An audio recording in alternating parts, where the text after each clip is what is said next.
So I'm the head of technology innovation research at the BPA. Part of my role is to look at what's going on around the world in terms of not just parking but mobility, help our members understand more about it, and more recently conduct research and forge partnerships as we have with Sprue and Relitza and her team, looking at how we can transform the parking world, looking very much towards net zero targets.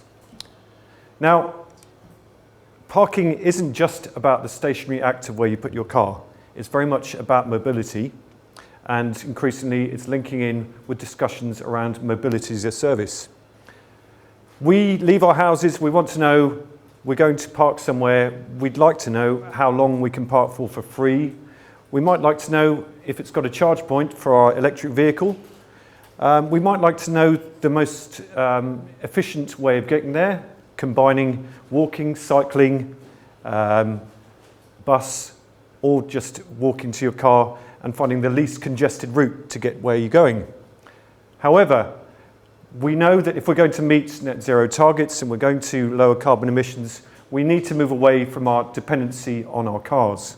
We know that air pollution can kill 40,000, I think it can cause 40,000 premature deaths, so it's second only to smoking as a killer in terms of pollution, and we also know that transport contributes to 15% of greenhouse gases, and we need to do something about it, and parking is very much part of the discussion around how do we move towards more sustainable ways of getting from A to B. How do we support modal shifts towards more efficient ways of getting to where we're going? But there's a problem. If you look there, you can see the difference between the time it takes to get to work from where you live within 45 minutes, around 35 miles, comparing public transport. There's a heat map on the right that shows you how few areas you can do that for those 35 miles. And then look at what you can do with your car. It's a hell of a lot more efficient at the moment. If I think about my journey to work, Dorking to Haywards Heath, I'd be adding another 30 minutes. I'd be stopping at Gatwick. I'd be in a congested train. I'd have to do a walk from the station, which it might be, who knows what the weather will be. You've got all those issues. So no wonder we are dependent on our car at the moment. So we're increasingly talking about this concept of mobility as a service, or MaaS to save time. I shall use the acronym.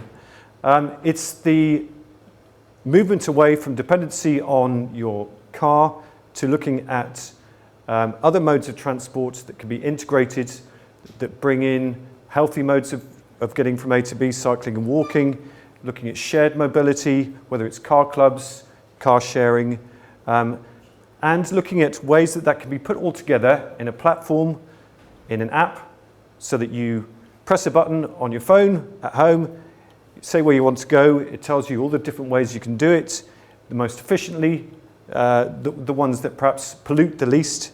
This is the ideal, this is the dream of mobility as a service in the future. And there are some success stories. Has anyone used Citymapper in London? One person, okay, so maybe not, mind you, we are in Brighton, so.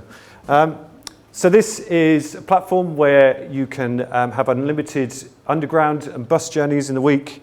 If you have the super duper version, you can have unlimited 30-minute cycle rides. It links in with taxis. The basic version is £31, so I think that's cheaper than Oyster. And it all links to an app and an account, and it's all seamless. So, great. However, the world of mobility as a service is littered with failures. Who's heard of Whim in the East Midlands? Okay. Glide? Nope. Mobike? Nope. What's the other one? Yes, I've forgotten that one as well. I illustrate the point. These platforms had great high hopes. They started up, and within a year, they were flops. They're no longer in existence. Why is that? Well, partly this from the DFT Public Attitudes Tracker to Transport and Technology illustrates one of the issues. There is an awareness of travel services that link into this concept of mobility as a service. But the use is just not happening. And why is that? There are a range of apps that obviously bring all of this together, and people do see the advantages of them. Makes traveling easier, simplifies journey planning, saves money. But conversely, when asked the disadvantages, there are even more disadvantages that people listed. And the opposite, it could cost more money. There's an over-reliance on one app, or having your battery charged up, and so on. So these are obstacles to mobility as a service. And you can turn all these around, and you can also say these are all research questions. And the great thing about this area is it's very emergent, so there isn't much research. I'm not going to talk much about research methods. I am the non-academic partner, but you can perhaps start thinking already that there are ways of tackling some of these issues.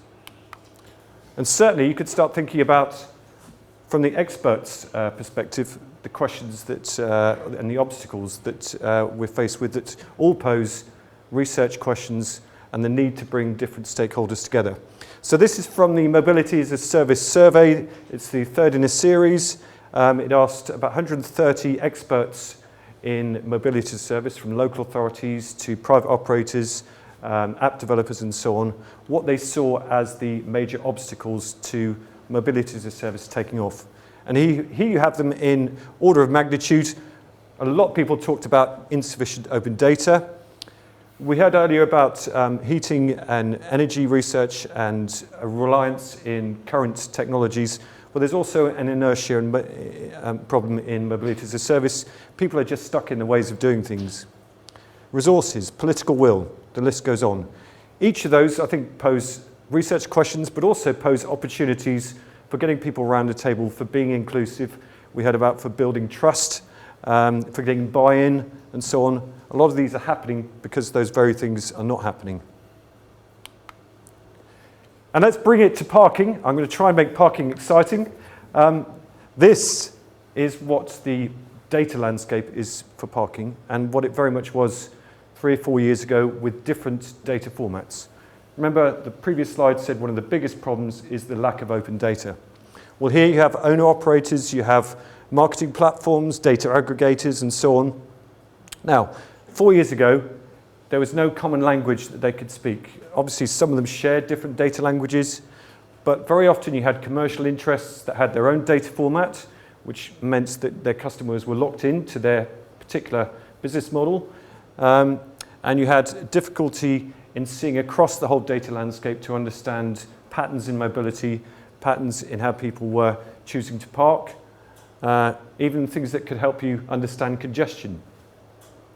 So the BPA got together with its American and European counterparts and said, well, let's do something about this. Let's try and develop a common data language, a data standard, and let's encourage people to make their data open. And by doing that, we can not only understand more about the problems of congestion and getting from A to B, but we can open parking to innovation.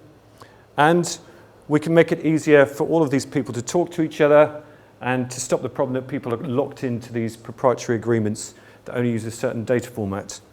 And the success story, it's early perhaps to call it a success story because it is a pilot, but it illustrates what you can do when you bring these people together to talk to each other and agree on a data standard.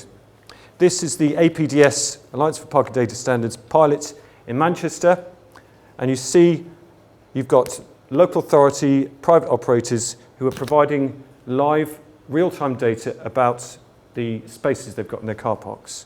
It goes through a standard interface and a platform at the local authority level, and then all of the app providers from JustPark to Parkopedia and so on are using the same data language, data standard, to know where there are spaces so a car can go precisely to a bay and find where to park.